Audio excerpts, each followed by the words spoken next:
just good for all. Okay, great, thank you. So just want to do a quick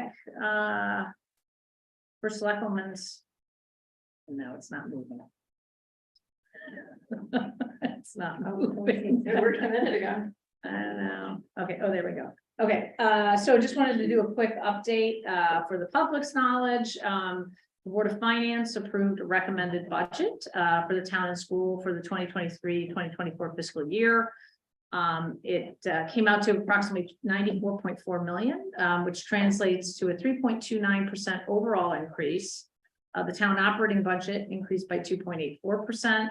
And the estimated projected mill rate at this point in time, which is not set until after the board of or after the budget referendum, will be approximately 1.87%.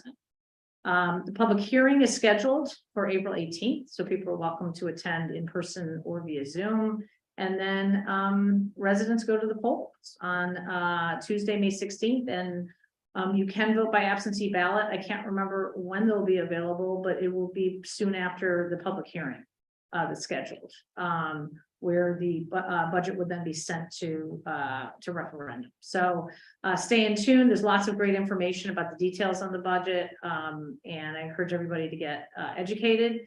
I will highlight that this is a very reasonable increase. And one of the things that we've done in this budget is we actually have increased significantly what we're putting into our capital accounts, which is why you have a 2.84% operating budget increase, but you have an overall 3.29% increase. We're trying to save for the future so that when we start seeing the impact of that debt roll on because of the school projects, we can then reduce our capital account. So we can keep everything just kind of smooth. So we're all about long-term planning.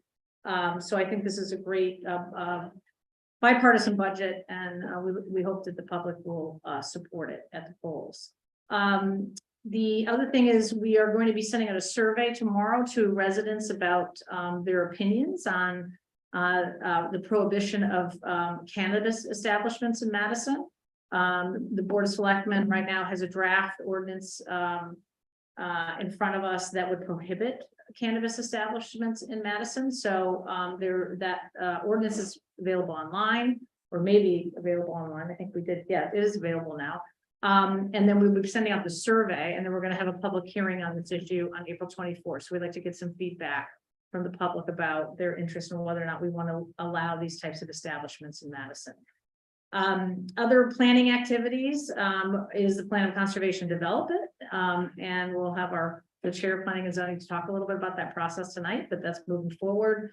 And then as well as strategic plan, and that's also on this agenda later tonight, just to talk about that process and timeline. And there'll be lots of opportunity for members of the community to participate in that process and give feedback.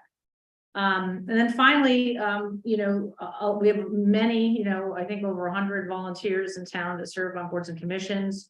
We're rolling out a new technology for submitting meeting minutes and agendas. This is a technical thing, but I just want to highlight it because there may be some bumps in the road, but we're trying to train a lot of people who, and really what we're trying to do is make things more consistent in terms of how things are reported by our boards and commissions and compliant.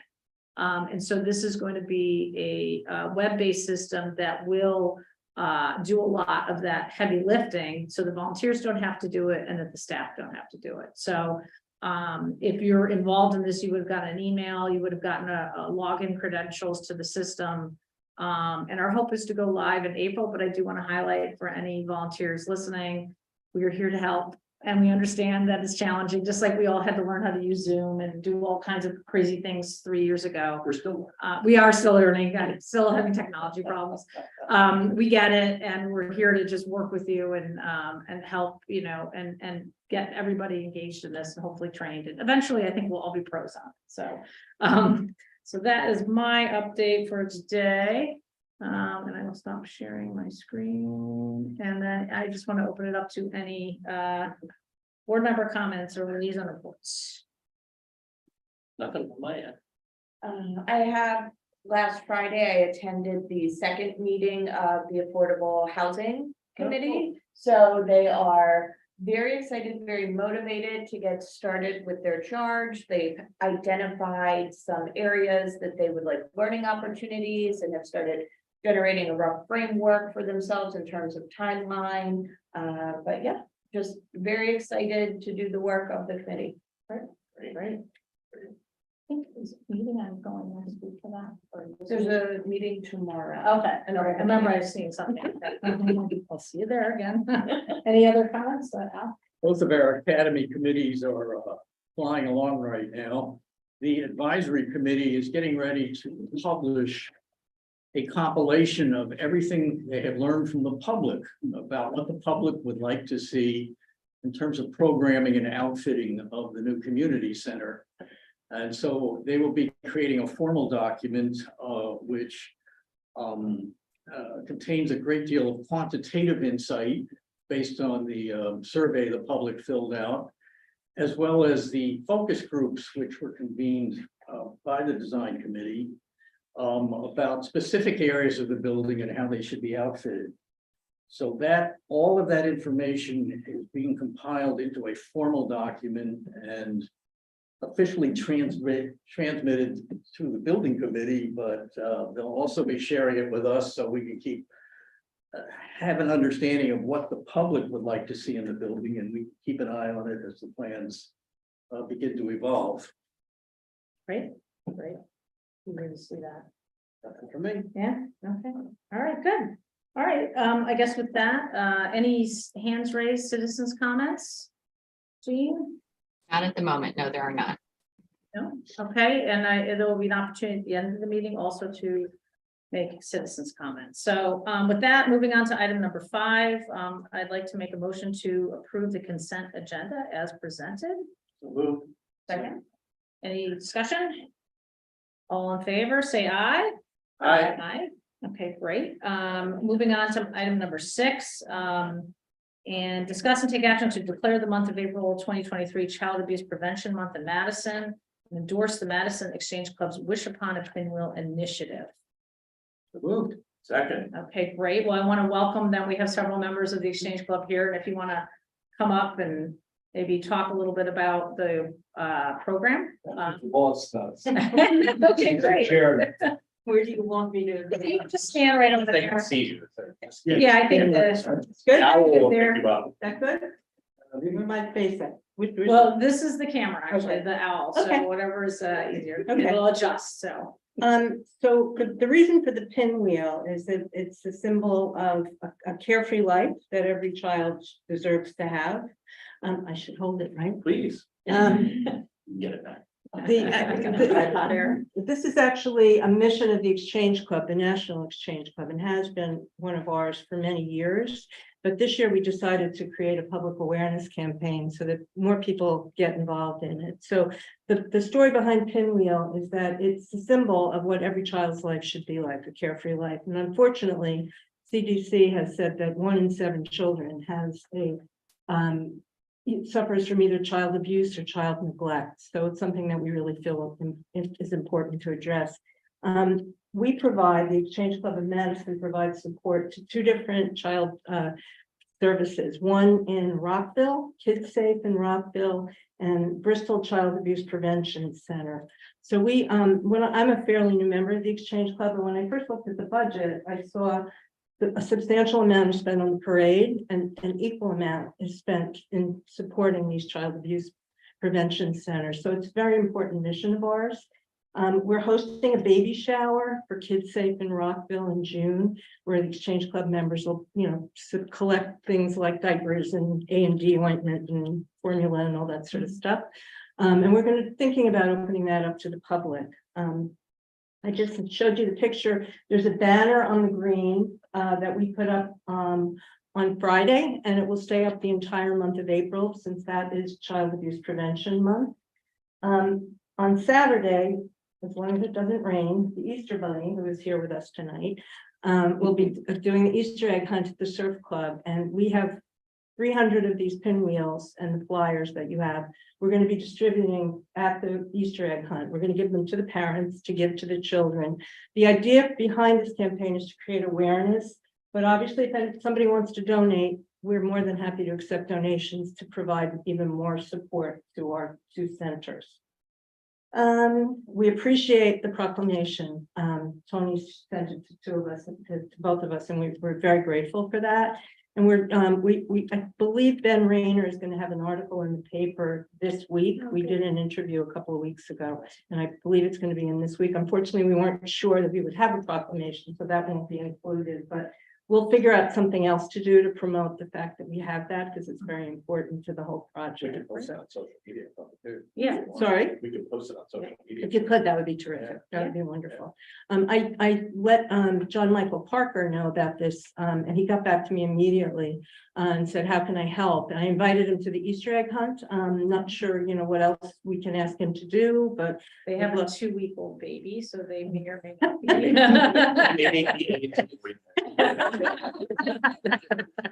well, So- then maybe next year. Yes.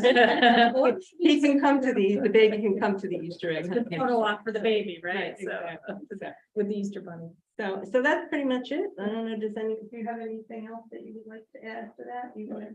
Thank you very much for the proclamation. Yeah, we Yeah, really no- do appreciate No that. problem, and I guess we should all in favor, say aye. Aye. I mean, we can read it, or I thought we could just get a quick photo if you'd like with all of us holding the proclamation, would that That'd be be good? And then you can put it on your website or your Facebook page. Yeah. Maybe that- Photogenic, come on. Really? You're of course you're. Of the owl in the picture there. Where's the Easter news? So did you talk about the, you didn't talk about, we're gonna do something on Saturday at the Green? Yeah, good. So Oh, we're you gonna, did? Okay. we're gonna give out the pinwheels and, no, I'm at the swim club. Oh, you mean to have a ceremony? We know. We didn't talk about that.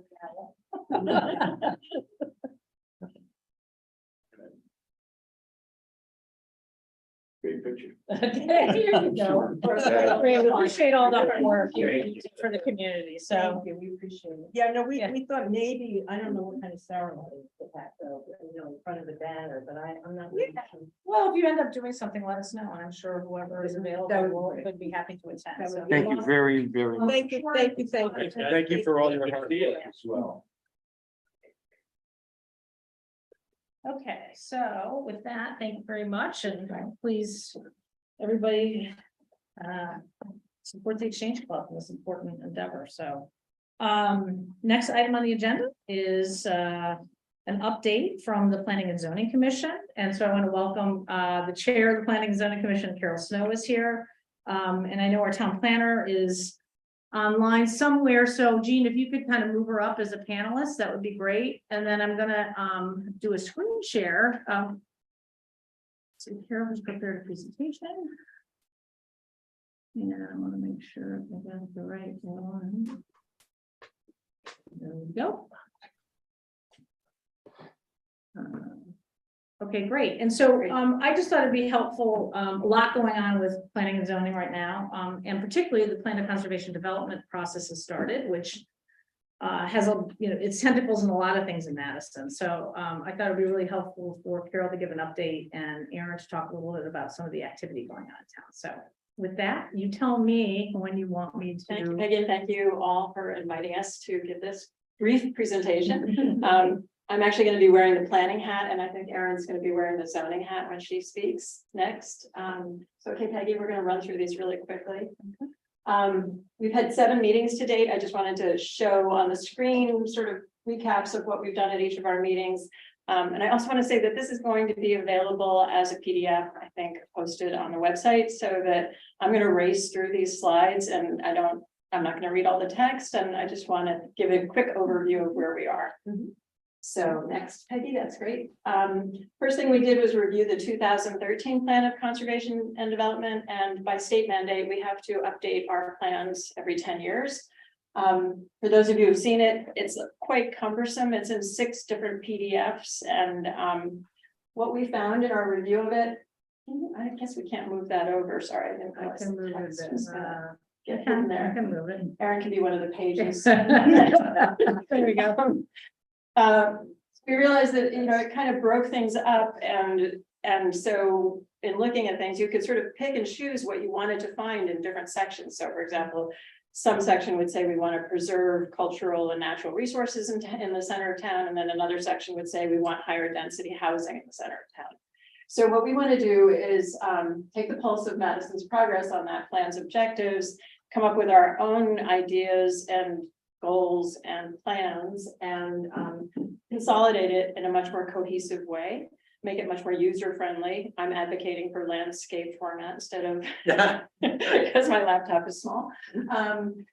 And move forward with it in a way that we think addresses in priorities and prioritizes what some of the issues are in Madison based on the feedback we get. Okay, Peggy. So here's our proposed update outline at this point, and I've highlighted what we've done so far, which is basically the first section of the 2013 Plan of Conservation and Development. We've drafted in 10 pages what amounted is a much shorter version of what the 2013 plan had. We're also doing something kind of unusual. You're gonna have to move that back, I'm sorry. We're breaking it down into, so we've done the preliminary sort of introductory materials, community vision and goals, and now we're getting into the heart of it, which is the natural environment and the built environment. And we've decided to keep those as separate categories, but show how they interconnect. And so we've got themes that are going to be the same themes throughout both. And then we'll have a conclusion and implementation guidelines, which is really the most important part, I think, is the implementation. Okay, Peggy, next. So what is a plan of conservation and development? An advisory document which provides the blueprint for the future of a municipality, prescribes its goals and guides its future action for the next 10 years and beyond. And then for the Planning and Zoning Commission, it serves as our master plan, really. I'm not going to go into all of this, but it will be available for you to read in detail.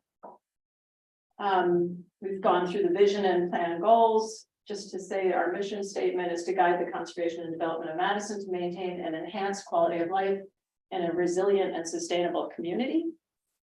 And we detail what that means to us. Okay, Peggy. And then these are the core themes. Again, I encourage everyone to take a closer read when you get a chance. So vitality and connectivity, and we're pairing them that way because to us it kind of makes sense in different themes as they apply to both the natural environment and the built environment. Okay, and resilience and sustainability. Also, just to clarify definitions, opportunity and growth. And then in conclusion, just what are our next steps? We've already reached out to the natural environment, so stakeholders. So next we're going to reach out to built environment stakeholders. We hope to set up a designated website in the next month or so to be able to post up-to-date information, project timeline, and upcoming outreach efforts as part of our public community outreach. We'll continue to work on the 2023 POCD draft, schedule public forums for community input. Those will be in person, we hope. And then revise the 2023 draft based on feedback from stakeholders and public input, present it to the Board of Selectmen for your review and to get further feedback and further revisions. And then we hope to have the project completed by November 2023. So that's it. How closely are the themes that you mentioned? Are they new to today, or are they consistent with what we had X number of years ago? They relate to what was in 2013. We think it cleans it up a lot better and consolidates it better. They were inspired by the Southern Connecticut Central Regional Authority Plan of Conservation and Development. So it's similar to theirs. We also have to go by the state Plan of Conservation and Development, which it's not similar to, but it does relate to it. So I think we're addressing all the issues that need to be addressed. Good, great. So if we do this well, which I have every faith that you guys will, how do we then utilize the document to its best potential for the next 10 years? Good question. I mean, what we learned a lot in looking at the 2013 and Plan of Conservation and Development, and I think it had maybe a lot of optimism and hope went into it, so that there are a lot of tasks that we realized haven't been implemented yet. Some have, some are in process, and then some we're not sure what the status is of them. But what we hope to do is make it so that it's, first of all, more user friendly. With good links, if that makes sense, and then have tasks and plans for implementation that relate not just to planning and zoning, but it's a broader sort of town-wide document. What is good about having PDFs, whether it's one or 6 of them, is that you can search for terms and then find what you're looking for. Sometimes it's really hard to navigate, but we hope to make this much more user friendly. Does that answer your question? Well, I mean, yes, right, the goal of plans is that they then get utilized, and we're not just checking a box, we're not doing this because the state tells us we have to do it. We're doing it because it's a good thing to do, and it informs our future decisions, right? And that's exactly why we're doing the strategic plan, and of course, the two interlace. They dovetail, we hope, yeah. Well, if they don't, we have a problem. They will. But then, you know, I use the sort of the very, very simple analogy of, as we go through our capital plan, we have the capital plan, we have the P O C D and the strategic plan, and say, do these projects make sense in the context of these documents? Right. And when they don't, we don't have to have a lot of debate about culling them out of the mix. Right. So right. that's the utility I see in it, and it's a very simple way to think about it, but. Yeah, it's almost like our North Star. I mean, to me, it's our North Star where we're pointing to the strategic plan and this plan. The POCD. And yeah, I can never remember the acronym. But thank you. I'll try to use it as much as I Yeah, can. please do. And make sure that we're kind of pointing to the same direction, which I think is absolutely what we should be doing. And for planning and zoning, it's something where, we have to justify our decisions really by proving that it's in the POCD. Or at least supported by the POCD, the language, which is why I think it's important to have a kind of cleaner, more clarified priority system than what we've had in the past, because as chair, when I came on board and I read through it all, I just thought, wow, there's something for everybody here, but you can just kind of pick and choose what you want to support whatever project. It can't be Or motherhood and application. apple pie, that is for sure. It needs to be a little more specific, I agree. Yeah. Do you expect to have a healthy tension? I'm using the word healthy deliberately. Healthy tension between the goals of development and density that are being talked about and the outright conservation. Well, we see them not as like opposition or opposing forces, but we want to see how they actually work together. And there have been some examples recently where, conservation and development can both be achieved by certain projects. So I hope that it's not one or the other. And I think that was something that I got out of the previous POCD, which, because it's broken down into so many sections and because there's a lot of focus on just the center of town, I think we want to open it up and have it apply to all of Madison without focusing quite so heavily on the center of town. Dunkin' Donuts at North Madison Circle. That was my out loud voice, sorry. Erin, did you want to add anything? She's Sorry. listening. A child in my ear. No, thank you. I think just speaking to the implementation portion, that is a very important part of the document, Bruce, as you indicated. And we need to be clear about who's responsible for these tasks and the priorities of these tasks. What's a high priority, what's a longer term goal or something that's ongoing. And I agree. I'm not a fan of having plans sit on a shelf and fall by the wayside. This should be our working document moving forward over the next 10 years. It's going to address some things that were not as addressed so thoroughly in our last round, including resiliency or sustainability, or even equity for that matter. So we have some new plans to incorporate into this, our affordable housing plan, our coastal resiliency plan. So yeah, I think very much so. We've had some various options. In the 2000 plan, there was a working group after the adoption of the POCD. And after the 2013 plan, there was not a working group. And I don't know, I guess perhaps some of this or the failure to accomplish some of the tasks in the 2013 plan could be linked to generally not having that advocacy group here pushing to reach those goals. So that's something we'll have to consider. I do think there's a lot of responsibility on a staff level. Who's staffing these various commissions or agencies that are responsible for implementing these goals. I also want to say one more thing about implementation. In the 2013 version, there were often several entities listed for the implementing who are responsible for implementation. I think that's always a danger because everyone thinks everyone else may be working on it. So Erin, we haven't gotten this far yet at all, but I think it would be great if we can have it be more focused on who's responsible and probably just make one group or one person responsible. Right. Right, and there won't. I'm sorry, go ahead, Al. Okay.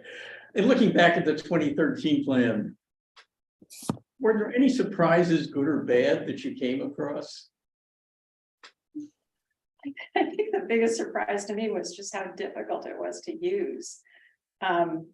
Downloading different PDFs and then jumping from one to the other to try to figure it out. And I try not to print out everything, although I had to, because, just to see sort of the continuity and the continuum of it that they intended. So I have a hard copy, but I work more from the PDFs.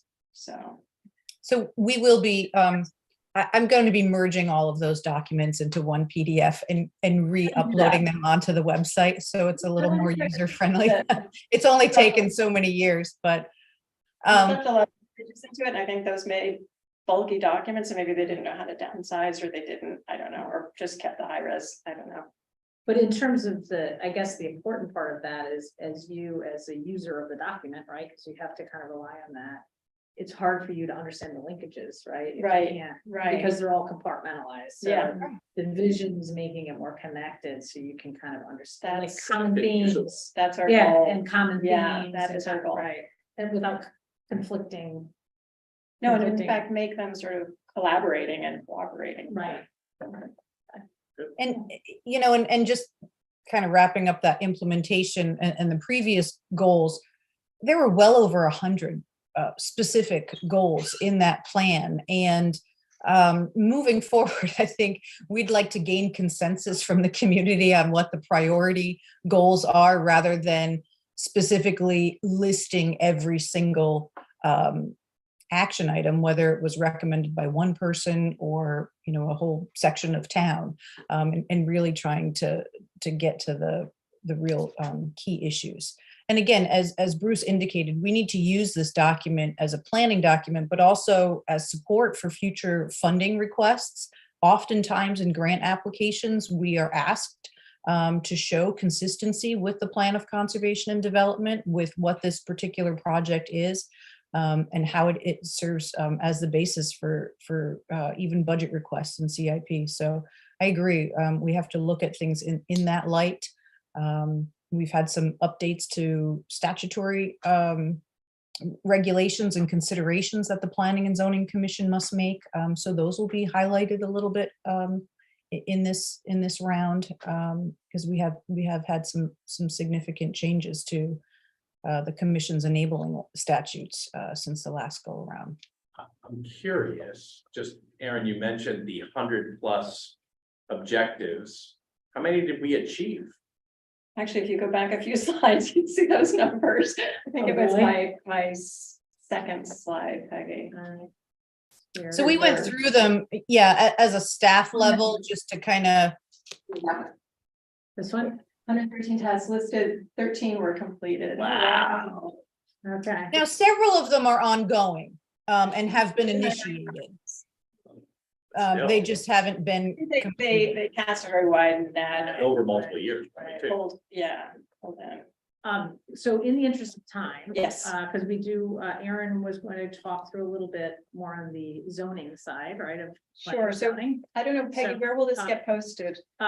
So I guess the question now, normally all of these presentations are available under the Board of Selectmen as part of our meeting minutes. And, you know, we could also, if you want, they could be available on the planning and zoning section. I mean, that's something you That could would be decide great with too, yeah, Aaron I think. about appropriate, you know, maybe having this on there. I will then, if it's okay, Carol, thank you very much. That would be really helpful. And then, Carol. one thing I do want to mention too is we're going to be working closely with them as we move forward on the strategic plan so that we are not, you know, confusing the public. We're kind of having a cohesive message, you know, so it's going to be a team approach to make sure that everything kind of aligns. And I think we have a call tomorrow, right, with the consultants. Yes, thank you. So with that, Erin, do you want to share your screen or Sure. do you want me to? Okay. Yeah, I you have wanna- it. I have it here. I just have some quick PowerPoint. Can everybody see that? Yeah. Yep. Yeah, Okay. So let's see here. I've got some blocks in the way. Here's my other screen over here, big time, just saying. It's really far, but I'm like the old guy. Yeah. I can check it out. Okay, so my update, I just wanted to provide the board with just an overview of some of the work that the commission has either applications that have come before them or specific initiatives that they have taken on aside from the plan of conservation and development. So these are mostly administrative approvals or legislative reviews for either map or text amendments. And this is just for roughly the last 6 months. I think I went back to through the fourth quarter of 22 and our first quarter here. So just special exception applications. These are a little bit more discretion that the commission has in considering these particular applications. We had a few. One was a modification on 45 Wall Street, which was an approved mixed-use development. That's a Gulick property on the corner of Brookside. Is it Brookside? Yeah. And they had previously been approved for 8 residential units in a detached structure in the rear. And they came back and modified that application to include 5 residential units instead. And also included some improvements to the private road there for stormwater improvements and parking. The commission saw 2 school applications, one at Salt Meadow, which was the modification of the park to construct the dog park. That was also approved with conditions. And then the second school project was the middle school, and that was the modification and rebuilding of the tennis courts. That was approved with conditions. On 32 New Road, this is the Welding Works property, light industrial zone. They are proposing an 8,600 square foot rear addition for the expansion of their industrial use. So that was kind of nice to see, actually, some improvements in our industrial properties. That was approved with conditions. And then the most recent special exception application we had was 885 Boston Post Road. This is the former Elizabeth's Cafe. The application was to demolish the existing historic building and construct a 5,900 square foot mixed use building that would have restaurant on the first floor and 2 residential units above. And that was approved with conditions as well. We also, the commission saw some site plan applications. This is the real basic administrative process that the commission goes through. Basically, if an application meets the zoning regulations, it shall be approved. Failure for a commission to act on a site plan application is an automatic approval within 65 days of receipt. So of these applications, the most contentious we had was an application for affordable housing development for 18 units under Connecticut General Statutes 8-30G. That's the Housing Appeals Act, Affordable Housing Appeals Act. And that's at the intersection of Cottage and Mill Road. That application was approved with conditions. And we saw some minor modifications to the General's Residence development, which is at 908, 910 Boston Post Road. Those modifications included building facade changes and some landscaping alterations, namely patios and some stone walls. That application was also approved with conditions. And the last site plan application that we saw was a modification at the Bank of America, 250 Sampson Rock Drive, which was just site lighting modifications. And we had two subdivision applications. One was a lot line revision, which is a minor modification that was approved at Stone Road. And the former Watrous Nursing Home at 9 Neck Road was just recently approved as a 3-lot subdivision. And that was approved with conditions, with a fee in lieu of open space requirements there. The commission saw one referral under Connecticut General Statutes 8-24 for municipal improvements, and that was the transfer of roughly 9 acres from the Mungertown property and the Green Hill Road school campuses to Madison Land Conservation Trust for open space purposes. Excuse me, and that was a favorable recommendation. We had 2 map amendment applications over the last 6 months. These were both on New Road, both the north and south sides at the intersection of Duck Hole Road. These were for Planned Development District Master Plan approvals. The first was on the south side of New Road. That was a 30,000 square foot medical office building master plan, and that was approved by the commission. And then on the north side, just recently, the property owner developer came back for a master plan approval for 45 dwelling units, and that was also approved. And basically what that means is now the applicant is moving forward with site development plans for both of those properties and will return to the commission seeking approval under a site plan application, hopefully in the near future. One additional action, which the board is already aware of, since you did ratify this decision, was to affirmatively opt out of the accessory apartment requirements under Public Act 21-29. And that was done in December of last year. We had 4 petitions for zoning text amendments, regulation amendments.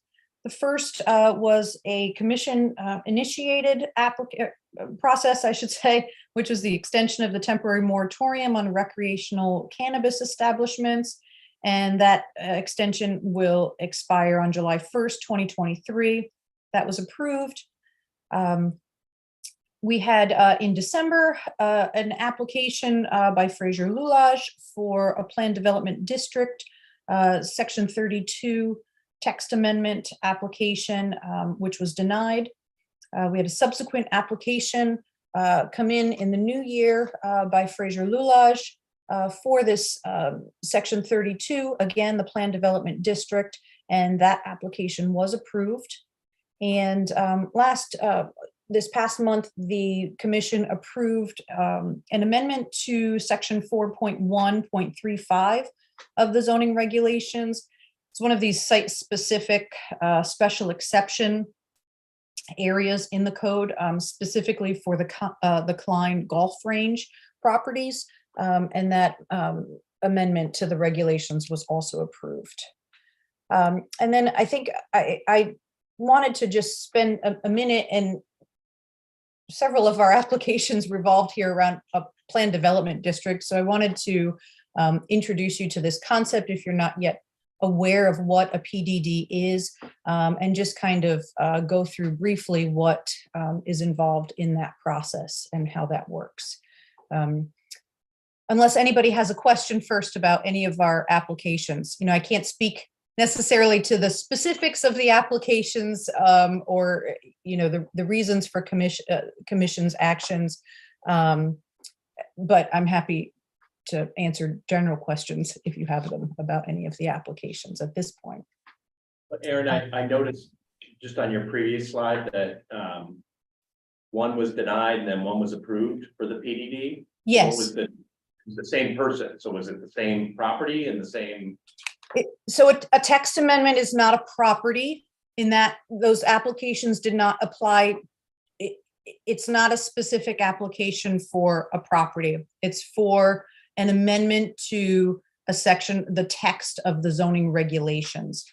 The particular, and I can kind of highlight this as in a couple of slides as far as eligibility criteria for a planned development district, but these amendments centered around expanding eligibility criteria of where a planned development district could potentially occur, following the process and the regulations. And so the first application had specific language that, generally speaking, the commission felt was overly broad, and that application was denied.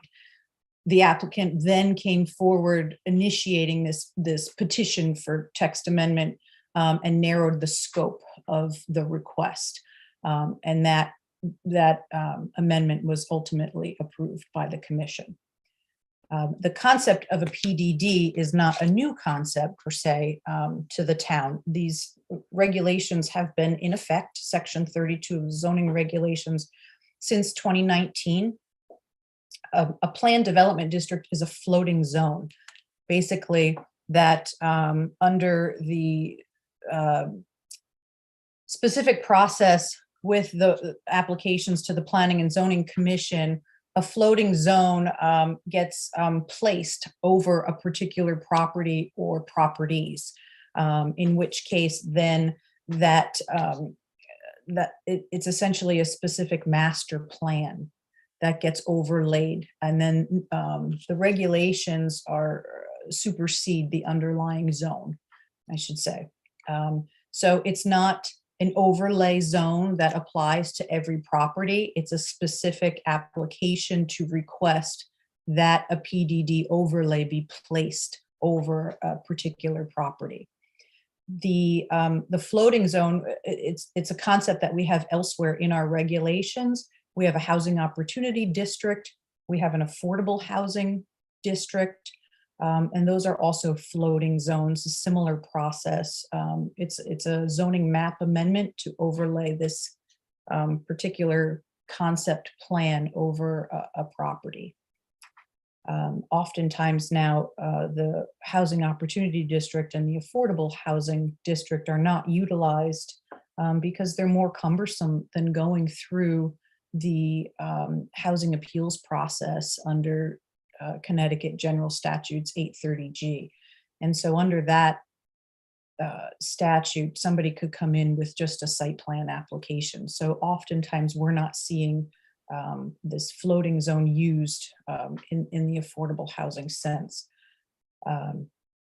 So ultimately, this particular section, this planned development district, was intended to provide an alternative to subdivisions, a way to diversify that town's housing portfolio, a way to encourage open space and perhaps cluster development in certain areas, reduce infrastructure, a way to encourage economic development. And it would allow residential, specific commercial uses that are listed in the regulations, or mixed use of the property in a comprehensively planned setting. The eligibility criteria, everything except for, I tried to fit it on one page for you. Basically, the regulations are very, these have existed.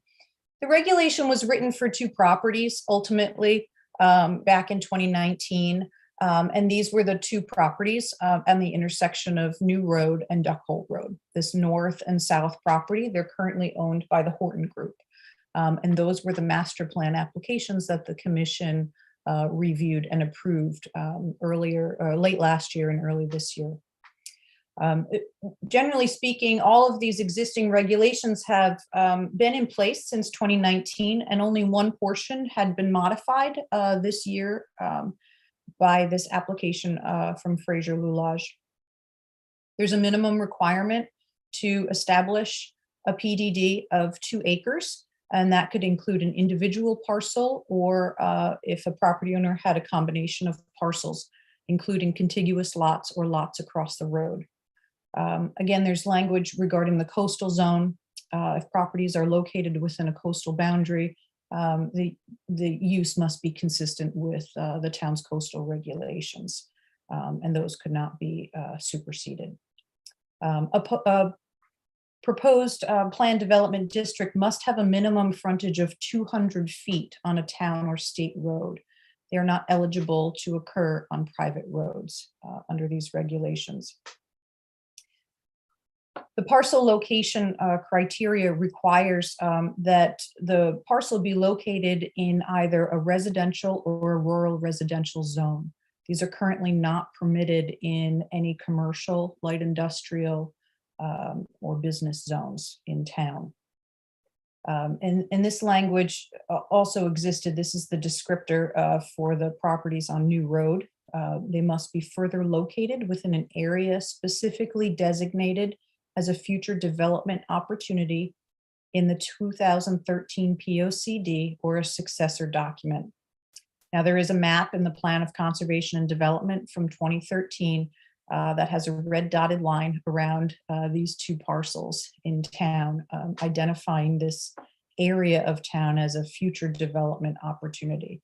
That was the language really that having that in the Plan of Conservation and Development was what really drove this, the drafting of this regulation. Now, so seeing that this regulation was only pertinent to two properties in town, the applicant sought further to expand that area of properties that could become eligible to apply for a planned development district. And that led to this language, must further be located within an area bounded to the west by the commercial C district or transition T district along the center line of Mungertown Road, bounded to the north by the transition T district or light industrial LI district, bounded to the east by the center line of Stony Lane, and bounded to the south by the center line of Boston Post Road.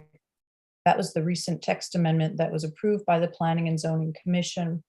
It essentially is a large block of property north of Boston Post Road and south of the light industrial zone in between Mungertown and Stony Lane. And again, this residential density language is existing in the code currently and has not changed. And that allows an opportunity for 10 residential dwelling units per acre. And that specifies that in defining the area that it excludes inland wetlands and water courses as defined by the statutes, the Inland Wetlands and Watercourses Act. And it also further excludes steep slopes of 33%. It requires that each dwelling unit have its own entry from the exterior of the building in which it is located, and that each dwelling unit contain not more than 3 bedrooms, and that they be served by public water. So those are basically the areas that could apply for a planned development district. Now, what is the process to do that? It requires an approval of a master plan, which is in accordance with our site plan regulations, section 29 and section 32, which is our planned development district regulations. This application constitutes a zoning map amendment. So it's a petition to the Planning and Zoning Commission to apply a floating overlay onto a particular property or properties. It's an application that requires a public hearing. It requires that the Planning and Zoning Commission act legislatively and using full discretion in reviewing that. If the commission, after the hearing process, decides to grant that master plan application, that specific overlay is placed on the property, and those standards that are shown on that master plan and the uses and layout of the site are all that is approved on that particular property. Any changes that a property owner or future owner wish to make to that property would require a return to the commission for an additional zoning map amendment process. So again, this PDD supersedes all existing underlying zoning on the specific property. And then basically that allows the applicant to then come up with more detailed site development plans, full engineered drawings, and proceed through the regulatory process with the Planning and Zoning Commission. If there are inland wetlands, first before the Inland Wetlands Agency for review and approval prior to Planning and Zoning Commission's actions. So, Yep. I'm just looking at the time, Erin, and I apologize because we have another big issue we're gonna be talking about as well tonight. So, I think that, I think this is my last slide, Peggy, and I'm happy to share this. You know, I just wanted to reiterate that there are specific considerations that the commission has to consider in reviewing a master plan. And the whole point is to achieve a development that is complementary to adjacent land uses. And the commission has the right to ask for information to assist in their decision making. And so, you know, it includes natural and historic resource preservation, compatibility with surrounding neighborhoods, land uses, minimization of traffic, and other noise or impacts. Again, groundwater, all those types of specifics. And again, if there's a residential component, it does require a minimum of 15% of the site that is dedicated as open space. So all of these cares are written into the zoning regulation and have been since 2019, and none of that language has changed. Just simply the eligibility for a property meeting the criteria to apply for that map amendment process. I think that's it. well, I mean, first of all, It's a mouthful. Yeah, no, but I think it highlights a number of things. One is the complexity, right, of our zoning and what zoning is, and that's where I think the public sometimes struggles to understand a lot of the technical components of this and legal requirements, right, that planning and zoning has to go through and wade through when it makes decisions. The second thing is this is all something that came out of the POCD ultimately. It was targeted, it was something that was recommended to be created and used. And so it just shows how important the POCD is, right? And how Well, it's in the statutes as well, Peggy. Yeah. Connecticut general statutes provide for the opportunity for commissions to utilize floating zones as well, and specifically call out planned development districts. So yes. So and so I think it's just something that I think we're all educating ourselves on. And my hat's off to people who are planning and zoning for the amount of technical knowledge. And I guess, you know, we're fortunate to have somebody who can explain these things and work with you too. We're very lucky to have Erin Yeah. as town planner, and also the state now mandates that we all receive training, which is hugely helpful. Yeah.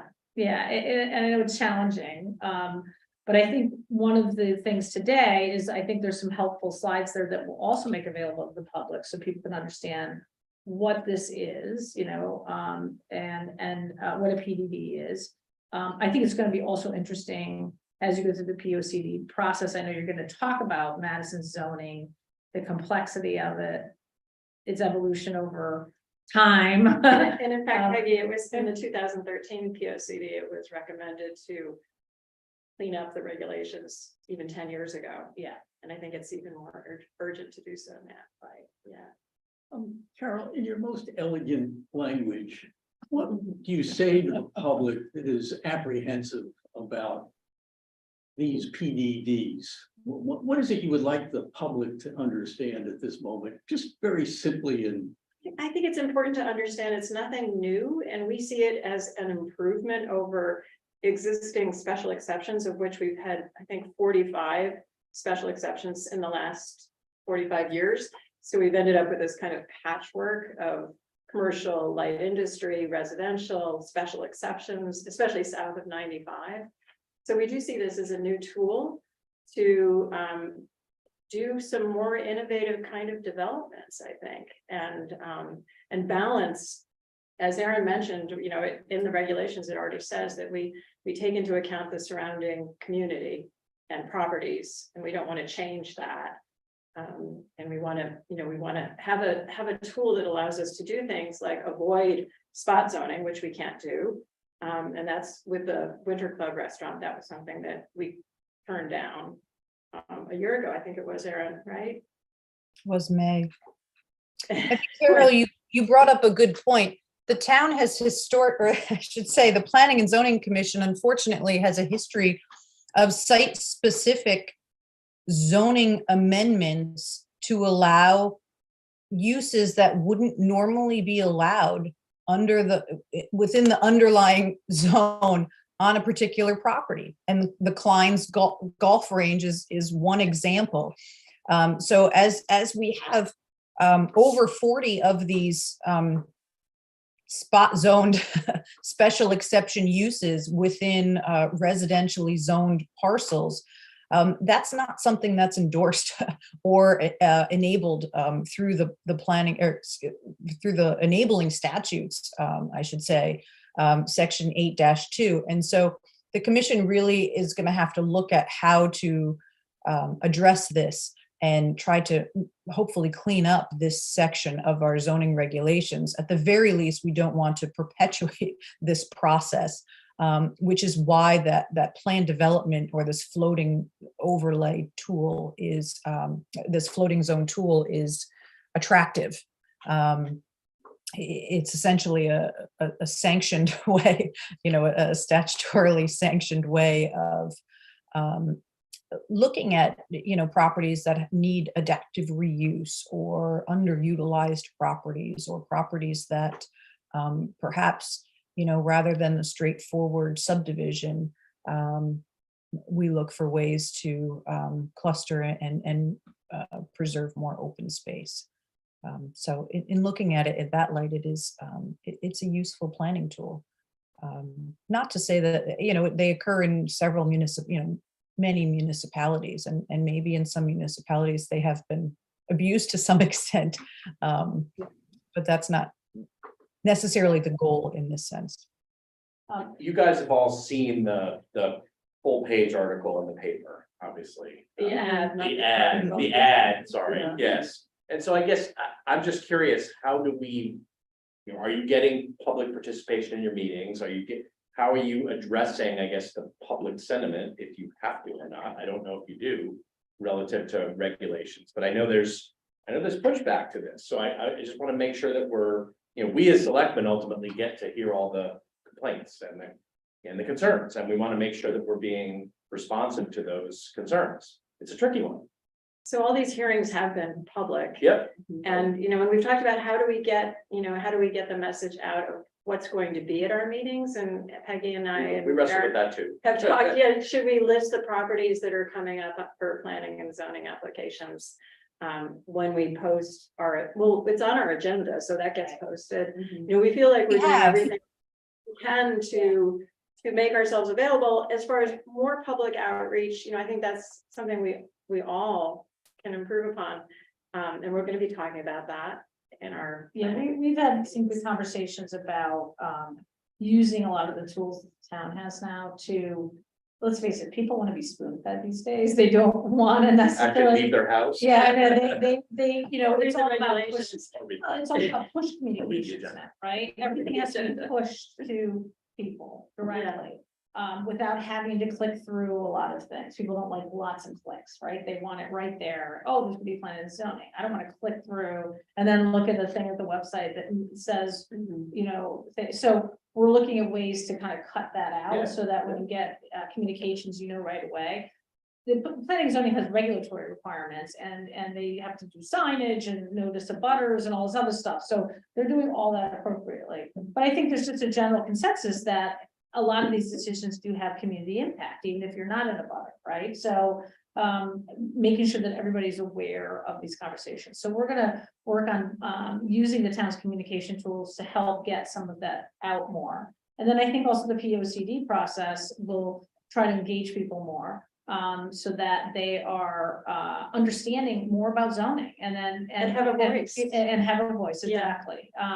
And note that everybody that's on the commission is a resident of Madison that loves our town, and everybody wants to Volunteers. preserve, right? Everybody wants to preserve what we have, because we know we have a very special community, so, but there's certain restrictions about how to do that, and there's regulations, and so they have to work in a very tight time, you know, I don't know what it's that for, but you know, they have to work within tight constraint of many constraints about what they can do and what decisions they can make. We have more flexibility, right? So, because we're a legislative body that can. I think many people in the community don't realize how restricted we actually are by statutes and regulations and what's already on the books and Helpful, yeah. And precedents, right? and precedents. And yeah, Erin, would you say, you know, it's a lot to take in, it's a lot to expect people to understand, obviously. Yeah, I think just in general, in response to the advertisement, one, the commission hasn't met since that has come out in the paper, so we can't really offer any sort of feedback from the commission as a whole, since we haven't yet discussed that. But I agree, the process of the POCD is huge. And there's public process built into the regulatory process in the statutes. Our land use office goes above minimum requirements by the statute, again, by the requirements for posting signs for site-specific applications. That doesn't necessarily apply to text amendments that are not site-specific. But we also provide links to all of our documents, application materials online when we post the agendas. And that's something that's not required by the statutes, but worked very well during COVID. And we've continued to utilize the town's website for that. Yeah, well, and I will say one other thing is that we're going through a very robust time in Madison. Madison has become a destination. COVID supercharged that, right? And we didn't have a lot of activity for a long time. The real estate market struggled here for 25 years, but now, just like the rest of the state of Connecticut, everybody wanted to move to Connecticut. And guess what? We have a housing crisis across the state, a crisis of affordability, a demand for more housing, and it's kind of all hitting at the same time. So I think if you look at all the activity you've gone through, and even with these 830G applications, we've never seen any of those before, but it's a hot market. So that's going to encourage developers to go out there and try to get their projects done when they can, and move things forward as quickly as they can. So, And we have good schools. and we have excellence for all these reasons that Great. people want to come here. So Excellent. the activity is also a reflection of how great our community is. And I think now we just have to figure out what's the right balance of preserving it, but also being able to welcome people and serve a public need, which is affordable housing, but also diversity in housing. Because I think one of the things I've always heard over the years was people want to downsize and stay in Madison, right? And that was always a theme, that there was not enough housing that satisfied that aging demographic. And so all these things will be coming through the Affordable Housing Committee, will be coming through the POCD and through the strategic plan, what the town wants to see going forward. And this is a bubble right now, and then it will pass. You know, we all know that it's a pendulum, right? And so there will be a point where, you know, the market will subside, and we'll probably start seeing that as the interest rates start impacting things more. And then, you know, the town will kind of settle back into like its next phase, right? That is true. However, just to be controversial, at the end of the day, decisions we make today become precedents for tomorrow. Right. So we have to be conscious of those decisions. And I know we are, and I know we're thinking about it, but that's a true statement. Yeah, no, I absolutely. agree with you completely. I also think that it's very important to have facts available, because there's a lot, you know, in this age of social media or, you know, individual outreach, there are misfacts that are out in the public. And from a staff perspective, I am an advocate for having facts and accurate information and transparency from the town's perspective of what exactly is being proposed. Even if it's not speaking to the merits of a proposal, but at least having fact-based information available to the public. And that's something that we've discussed at length, whether it's updating our web pages with fact information, but having a place, a resource that our residents can come to instead of social media or perhaps advertisements in the newspaper, that can provide accurate information of what specifically a change or an application means to the town. I would agree, and I think that's always a struggle that now working in government, trying to, get the facts out to the public and control. It's not controlling the messaging as much, just as making sure that people understand the basis of those things and what is the history and the facts behind some of the public discussion. So we're looking at that as also as part of our strategic planning initiative of better social engagement. And that's something we've had conversations with the consultant on. How do we engage better than how we are now? And things change quickly. The technology changed quickly too. So now nobody uses Twitter now, right? And then they're moving on to something else. People are moving to Facebook. So it's kind of like, okay, now where we go with this, but we try to stay on top. But I do appreciate the effort and the time and thoughtfulness in your presentations, both of you tonight. So I appreciate you coming. I'm sure we'll be having more conversation about this as things move forward, but obviously a lot of work is behind this. And I just want to also thank your commission too, because it is a thankless job being on planning and zoning Long needed. as a volunteer. So empathize. We should have a support group. yeah. That's a good idea. I have another meeting to go to, so. It's okay. Well, Thank you very all much. right, well, thank you. Thanks, Jeff. Okay. Thank you. Stay on, because we have another item on here. To discuss the proposed draft floodplain ordinance. And our town attorney, I think, should be here with us. Yeah. He was supposed to be on tonight.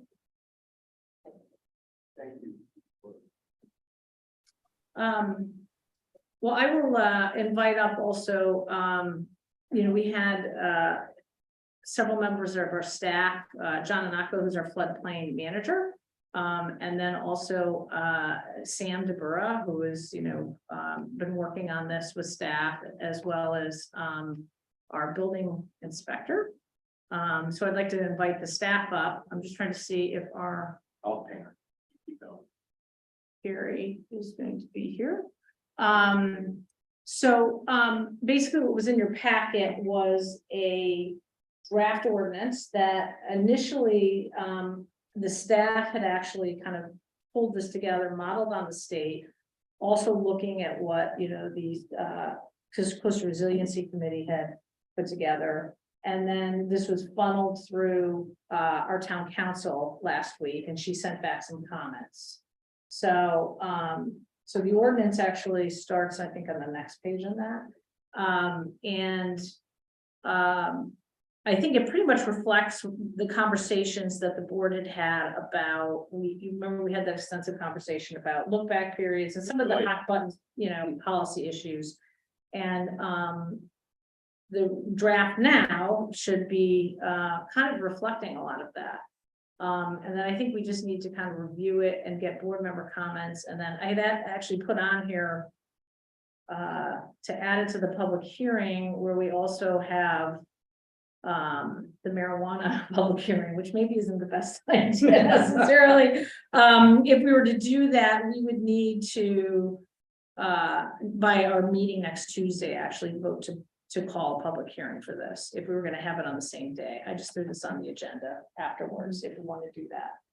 So I don't know how much time the board has spent reviewing this. I hoped Carrie was gonna be here and it might be, She hasn't responded. no, okay, and then maybe Well, Peggy, I'm Yeah. anxious to hear the other comments tonight, but Yeah. I think this is.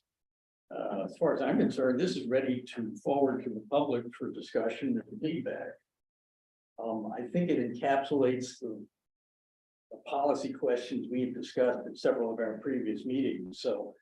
I'm eager to hear what others have to say, but I'm ready to send it forward. Well, several conversations, we had probably 10 conversations. Well- Yeah, there was a lot of conversation about it, I think the thing that I was happy to see is that it's not. I don't think, not very intrusive on homeowners, which I think is sort of collectively what we all tried to really put in the spirit of this. It was much more of a language change as opposed to a restriction change, and it also is not, I think, really going too far down the path of hurting homeowners from an elevation standpoint. If in fact there's a new home, if in fact there's a repair, so I'm happy with it. So I would support moving this document forward. And I think that in the public hearing, it would be productive to have maybe a presentation first that says, here are the areas we wrestled. That's a great idea. That's a good. And here's our thinking on that. And as you think about your comments, assuming that we have some, you know, let's see if we can keep them focused in those areas. For instance, there's a section on penalties that's problematic. Yeah, And I think we would all say we're probably still wrestling with that, and Carrie by her comments is wrestling with it. So, you know, I think we'd be right to point that out.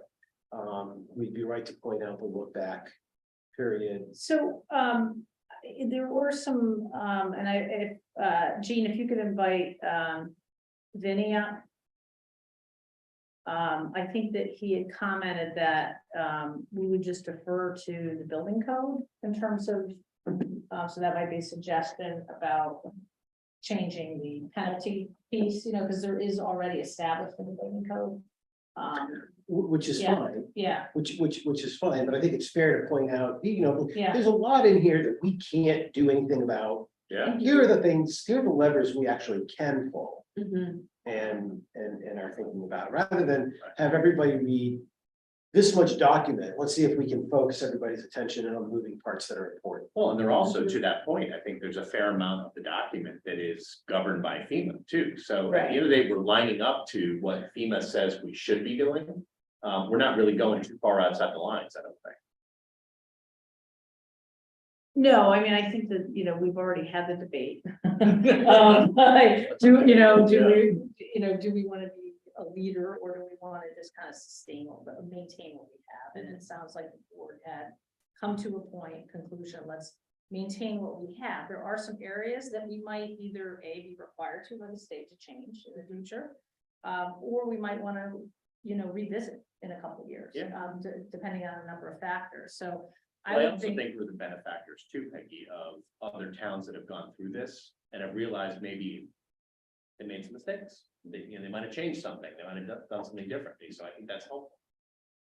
Well, and that's where I think that I would argue that if we do move forward with the kind of status quo type floodplain ordinance, that we as a board would commit to reviewing this again at a certain time period, you know, and we could add that maybe to the motion and just say that we have to revisit it every 2 years. We can look at, you know, because what, you know, we get this massive storm and we think, okay, maybe we really do need to have that could, you know, so and then it makes the board address this. There could be changes in the insurance, the state regulations. So if we put it on a recurring cycle, that we're always aware and that we, you know, we're looking forward, and maybe there's a time where we would want to tighten this up or put some more changes to the regulations. Rather than just keeping kind of status quo. Yeah, and then you get fair. Well, I was just gonna, I know Vin had shepherded a lot of this through the state. And what I'm thinking we could do is there's just some, Carrie had some comments and things like that. And I'm wondering if I can go back to her and with the staff, tighten this and clean it up. And then at the Tuesday meeting, it'll be a clean version that we could vote. And Great then idea. do you want to do this at the public hearing? So we could table item number 9 to Tuesday's meeting. But do we want to do it at the same date as we have the marijuana public hearing? I was just trying to, because we have nothing else that. I don't want to still do a number 9 Yeah. if you guys want to, but just noting that we're gonna clean it up. Well, I think you Working can't- draft, right? So. I I think the document we move forward has to go through as is all Yeah. the way to the hearing. right. Oh, okay. Yeah. Okay. So So our it has to be opportunity, clean. so our opportunity to edit Fair. goes away. Right. Fair. So I'm thinking we could, she can clean it up. I'll run it through the staff again, and then on Tuesday, it'll be the clean version with all the comments and the paginations, and everything tidy. Yeah. Then we move it to the public hearing. And then the question would be, do we want to do, I was gonna do an hour for each, and then we've got both public hearings done in one day. So keep it to the 24th. I think we have time, and Jean, I don't know, are you listening? I think you said, yeah, it's the Wednesday is when we have to, you have to do the notice, right? So we have time to add this if we vote on it Tuesday morning? Yes, it has to be in on Thursday, April 6th. Okay, so that'll go into the notice in the paper and then we'll get all our guidelines. Okay, so, I think we'll give ourselves the freedom to just notice it through the website and the new charter. if the state allows it, Oh, Yeah. okay. Never mind. yeah. My understanding is public hearings, we still have formal, and I'll double check this, but I think we did look into this, that I think there's still, state requirements for publication, so. Okay, so with that, then we'll do another cleanup, final version, and then we can, I'll take, I guess we'll just table number 9 till our Tuesday meeting to send it to the public hearing. Good. Sounds good? Yeah. Okay. Okay, great. All right, thank you, everybody. Thanks, everybody. Good Um, night. And then moving on, which hopefully we can get through the rest of this meeting. Item Make number it happen, 10. Lions, make it happen. Yeah, discuss and take action to approve, and actually John can probably stay on for this. Discuss and take action to approve pursuant to Connecticut General Statutes 824.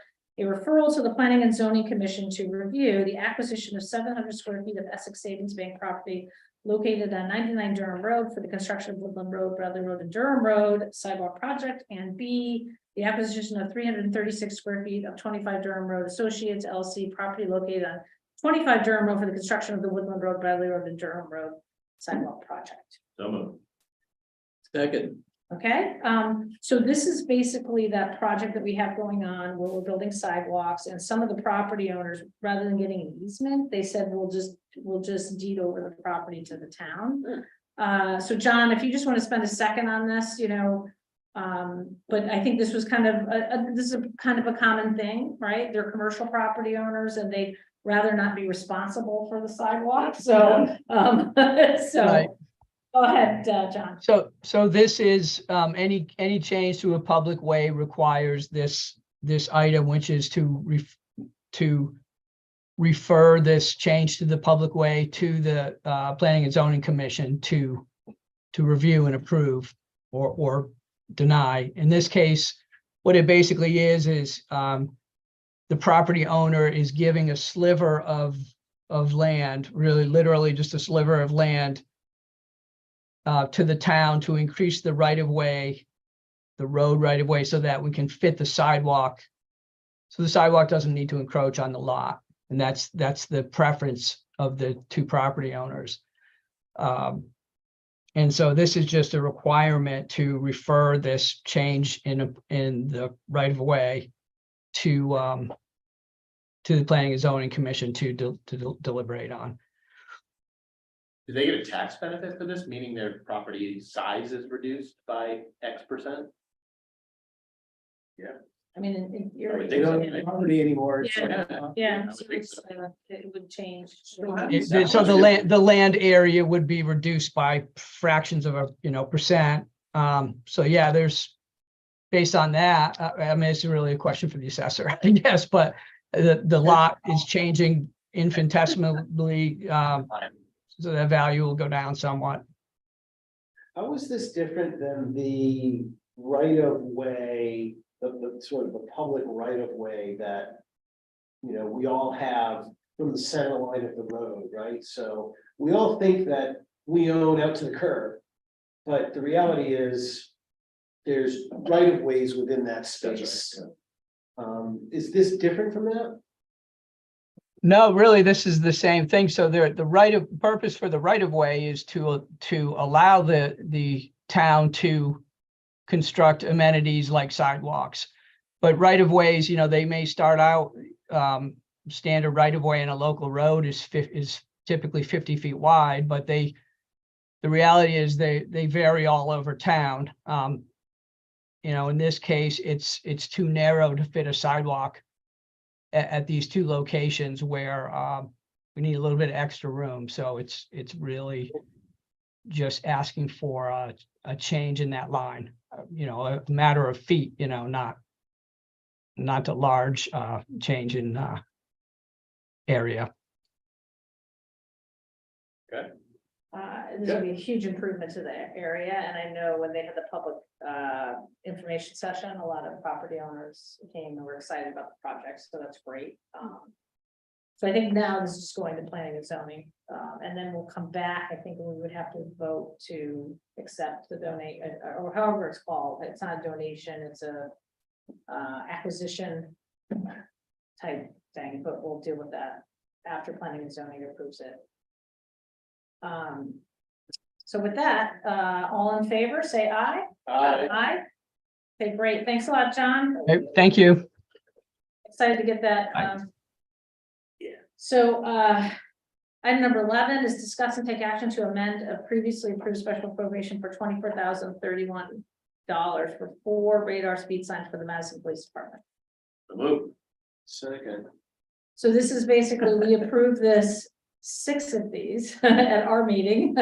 And the Board of Finance, as part of their budgeting process, kind of made an executive decision to reduce the number of speed signs to 4. And so I think, you know, I'm comfortable just moving forward with that. And they consulted with the police department. What's the dollar change? I think it was like 35,000 before. So, Yeah. so it was about a $10,000 reduction. Yeah, something like that. Yeah. I don't know exactly. The PD said they were fine with it? I mean, I think they were, obviously they would love to have more, but he said that. Anything is an improvement. probably. Yeah, well, I mean, these are those electronic ones that everybody loves in town, I Well, I think bring he it up to said, say, should we shuffle $10,000 from somewhere else into this to? well, that's what he was saying, you know, he might look into that, so we can still get those 2 extra signs. He was gonna explore other possibilities, so. I didn't want to go back and forth with the Board of Finance on this, but we can look at other options too, to pay for 2 more. Because I know these are very popular and very effective. Like he said that there's like an 80% compliance when you come in from Clinton into Madison, that one that's on the Boston Post Road, because they can sense all this and people immediately slow down. So they are working. So I told him I talked to Stepped him into North about, Madison. you know, well, yeah. Just saying. Yeah. So I think that this is another conversation too about in the budgeting going forward, you know, maybe we do a broader rollout or whatever, but you know, this is kind of where they came out with their budget negotiations, so. Good. Okay, any other further discussion? All in favor, say aye. Aye. Aye, okay, great. Next item on the agenda is discuss and take action to approve a special appropriation of $1 million into the fireman's pension benefit fund pending town meeting approval. Move. Second.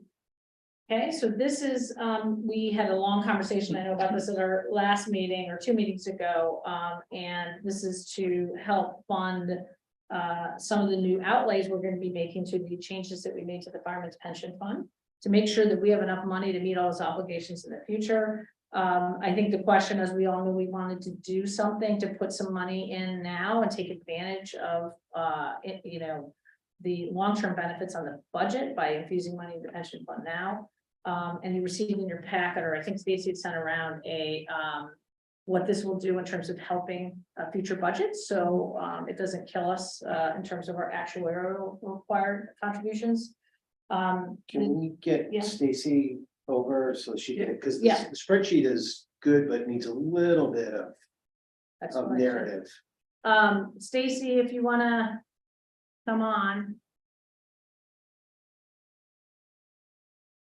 And so just, the Board of Finance, one of the things we left and said, they should be, they should be picking the number, so to speak, of what they think is appropriate. We wanted them to, take that step forward, and so they came back and, agreed on $1 million. And I know the discussion had been anywhere from 500 to 1.5 million, so, they landed in the middle. So, Stacy, Bruce was just wondering if you could explain the sheet that you sent around. Sure. So the first column shows what the contribution would be if we did infuse $1 million in there. And then the third column over shows the 135 special appropriation that would be set aside in a reserve fund to offset next year's budget. So this million will help all the other years after this upcoming budget year that we're working on now. In the total, the row all the way to the right would be what the year over year budget impact would be if we do infuse $1 million into the fund. So it does help us smooth out. You can see the first year we'll have a little bit of a bump, and then year 2 as well. But going forward, by putting this money in there, we will not have a huge budget jump year over year. So the way I'm reading this, Stacy, is that with the old plan, we were funding it on an annual basis at around $65,000 a year, and that was growing organically, right? It was growing sort of with the markets and with inflation and everything else, incrementally. Right, it wasn't doing 65 and then 85 and then 95. It was, 65 and change, 66. That kind of Right. growth. Okay. Well, depending on what the actuaries tell us. Returns, it was somewhat They've stable. made to like. So it can Right, change. right.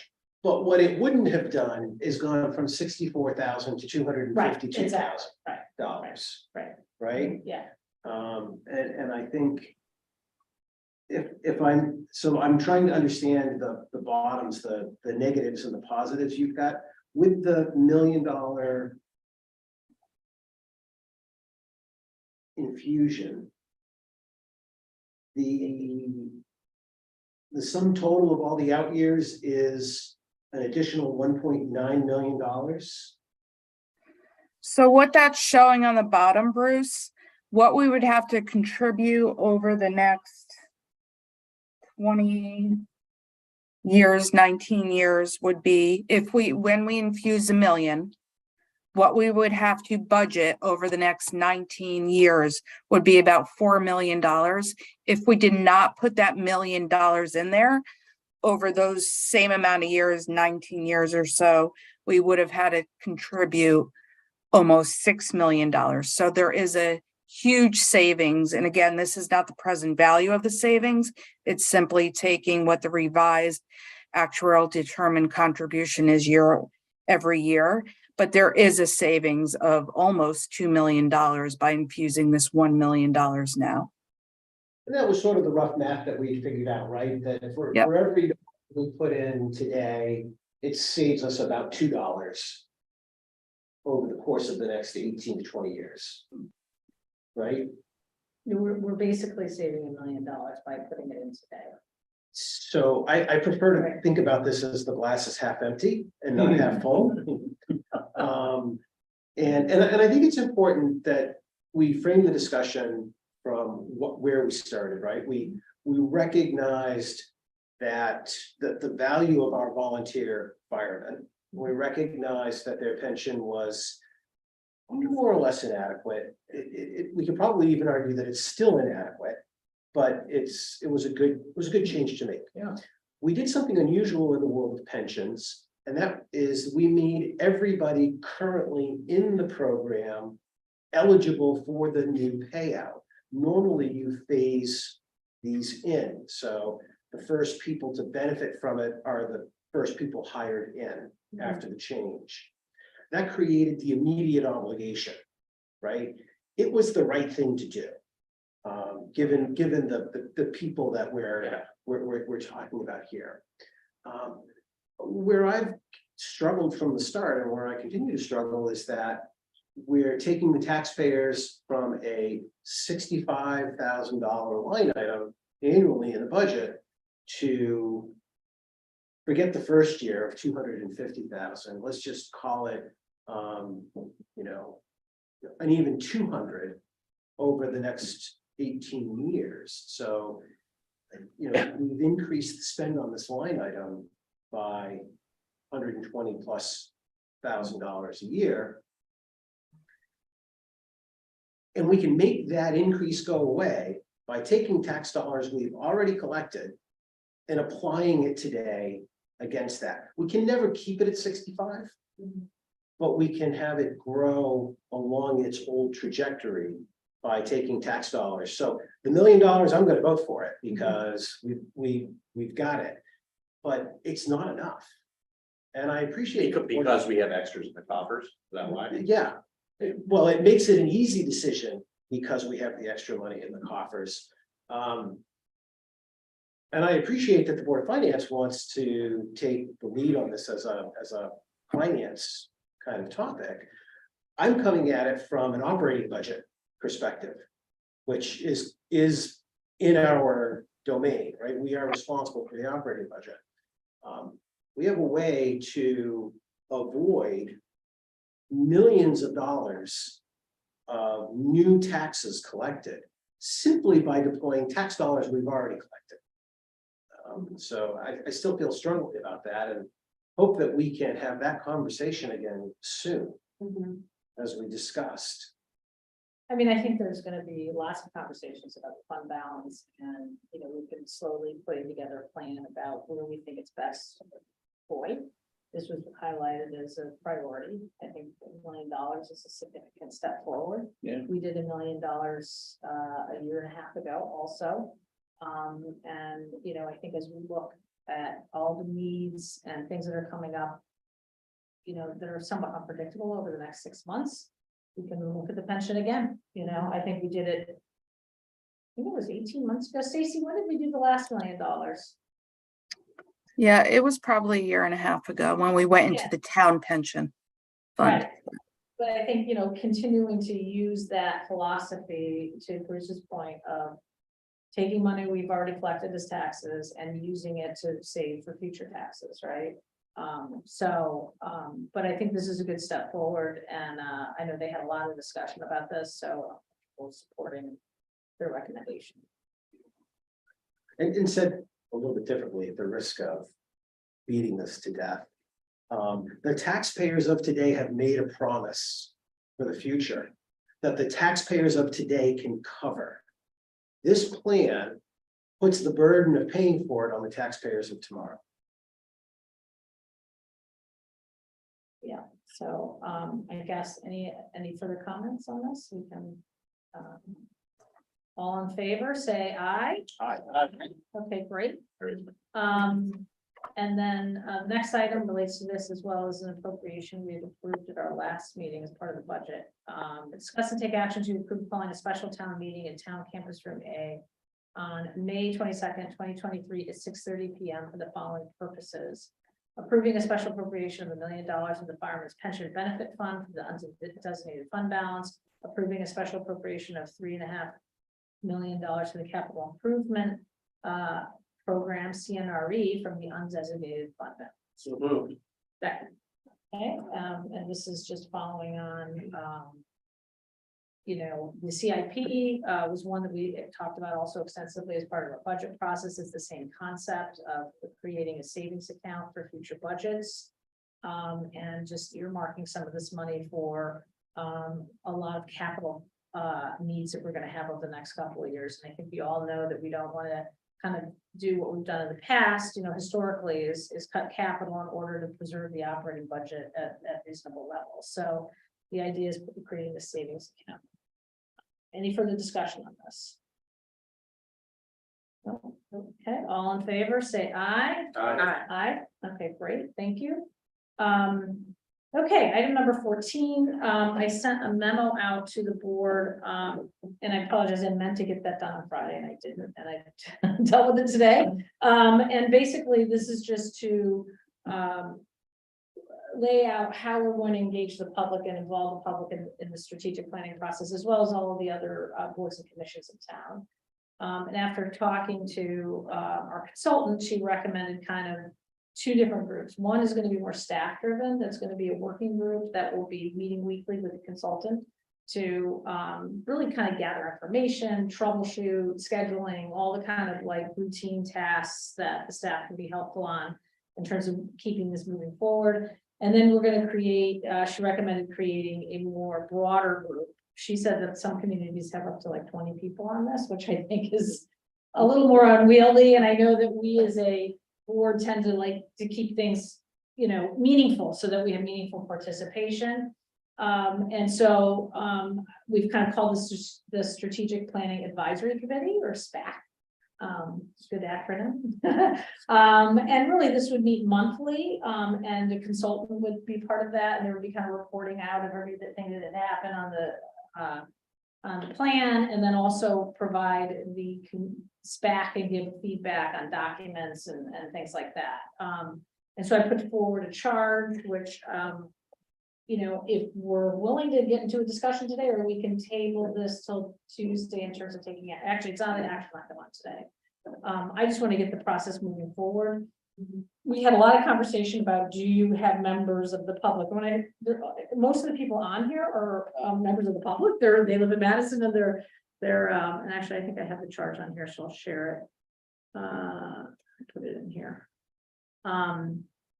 So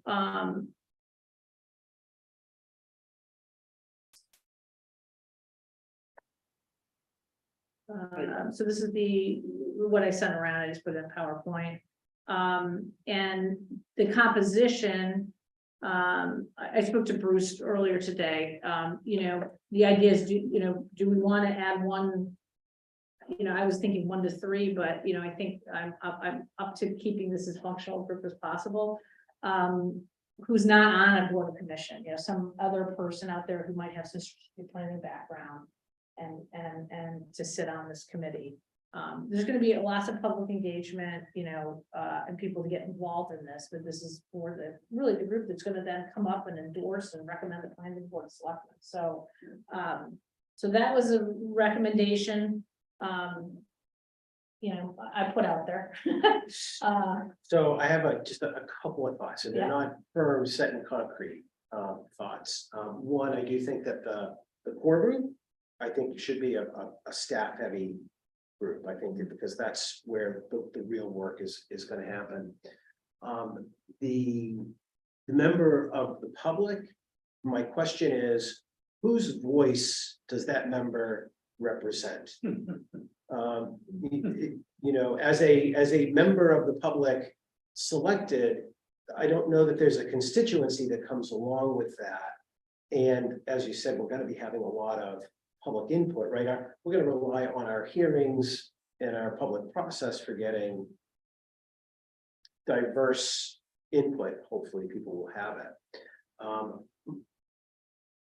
My thinking is this ad hoc group is more of a tri-board group that each brings its own constituency to it, and have these other groups that are already represented by town departments and town department heads in the core group are attached as resources to it. So structurally, what I would do is I would pair back to the Selectmen Finance and Education, a small group representing their constituencies, and have the staff liaisons. Represent these other perspectives. Again, not in concrete, Yeah. not in concrete, it's something to think about. I And guess, I- I guess that, like, I just feel comfortable having it driven only by elected officials.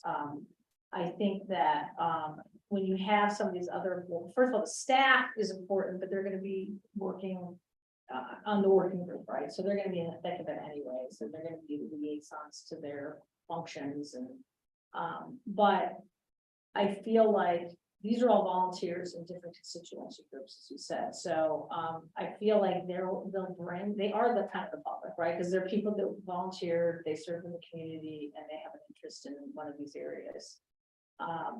So I think it's important to have them all at the table. Like I said, some of these plans, they're used to working, this isn't a document writing, right? This isn't like because I know you were concerned that it was gonna be overly burdensome, and this isn't gonna be a bunch of people like sitting around writing. It's not a drafting session or anything like that. It's gonna be just kind of a sounding board. Right.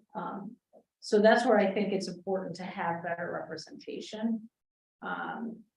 And, and I know there are people in the public who probably would love to participate in this, formally, rather than just as an observer. We have a lot of smart people in town who've done a lot of planning and strategy work, and I thought this is an opportunity for them to parachute in with not a huge 3 or 5 year commitment, to participate, but, that was the thing. So you're thinking of tightening is making like tri-board. Tri-board did have public members, didn't they? But they just were not. They were non-voting. Yeah, So it's, Yeah. it's not. It's 2-2-2, right? Yeah, I mean, I keep going back to relying on the public forum and soliciting in either in hearings or in workshops or whatever, similar to what the district did when they were trying to decide on schools and different plans. And have this group be the interface between the working group and the public. In other words, taking the product of the staff, making sure it's on the right path, and then synthesizing the message to the public for their input. That's how I see it. We haven't had a lot of time to review this or even talk about it, but those are my early yeah, thoughts. okay. On it. And I think we can, talk further about it tonight and then have it as an agenda item for Tuesday. Thinking about, I modeled this more as I think, as we talked about, after ARPA, which was kind of similar to this. That had some public and then other board and commission members. And then also our Affordable Housing Committee worked like this. It had members of the different impacted commissions on the Affordable Housing Committee. So. My first reaction, we all want this final product to be accepted by the public. And Bruce, my thinking is, in order to maximize the buy-in from the public, I think the public is reassured when they see a larger group of people participating in the process as opposed to a smaller number of people. Now, you and I can have a lively debate as to what the right number is, but I'm thinking that from the public's perspective, seeing that there's 10 different folks on this advisory body is better than seeing that there's 5 folks on this advisory body. So I would argue for a larger number. That's all I'm trying to say. I'm not dismissing your argument at all. I just think from the standpoint of appearance, we should have a lot of people involved. Jen, any thoughts?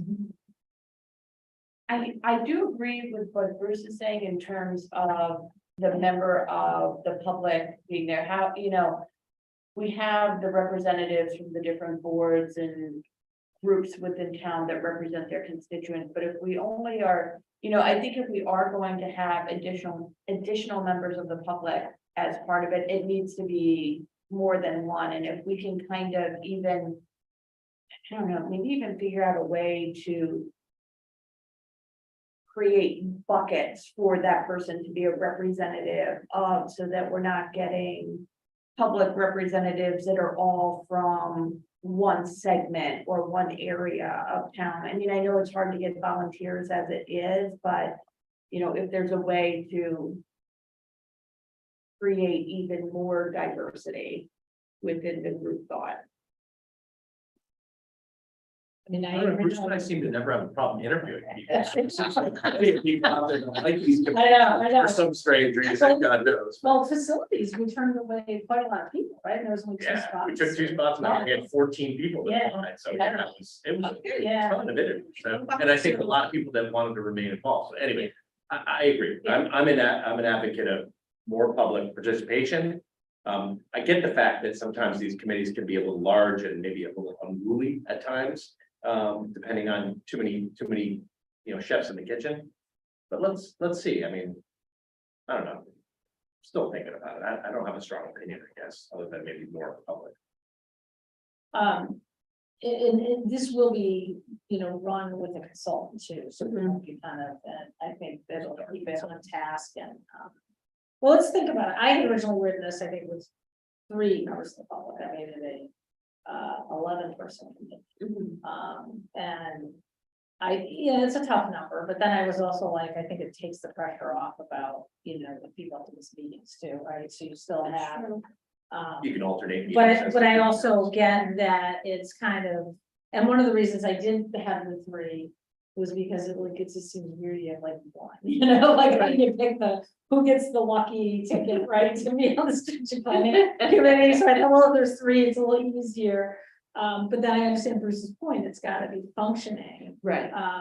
I just don't want it to be seen as like an elected official thing, this is really, we need community buy-in, so. Yeah. So let's think about it, and then, talks, we can all, decide, once we think a little bit more, maybe there's another. Is everybody a voting member? Is that the current That, thinking? yeah, that was, have everybody be a voting member, and so, I think it's always hard to have people give all this time and then not vote. I mean, really, all you're doing is saying, you're moving the plan forward, right? Recommending body. Right, the recommending body, so. Which is important, right? So Yeah. this ultimately comes back before whoever the heck is sitting in these seats. And the board of selectmen own the strategic plan. Yeah. So it certainly is, we're not delegating that authority down. I think we're just simply delegating the legwork to make recommendations. So we still have to get through. Board of Yeah, Selectmen. it was, Right. right, But, yeah, I think the buy-in comes from the quality of the product, not necessarily the size of the committee. Okay, well, we got a little time, because I did, like I said, just kind of dump this on you today. And so we can think about it a little bit more, and then at our next meeting, and maybe this is part of, as I am inviting our consultant. So she's gonna introduce herself, talk about the process, and then maybe if you have some questions, like why bigger versus smaller, and stuff like that, she can kind of weigh in a little bit. So I'll put this after her presentation, so, okay? Yeah, really good. All right, great. All right, with that, then, any citizens' comments? There are none. Okay, going once, going twice. There's no members of the public here in person. So with that, can I get a motion to adjourn? All right, all in favor? Okay.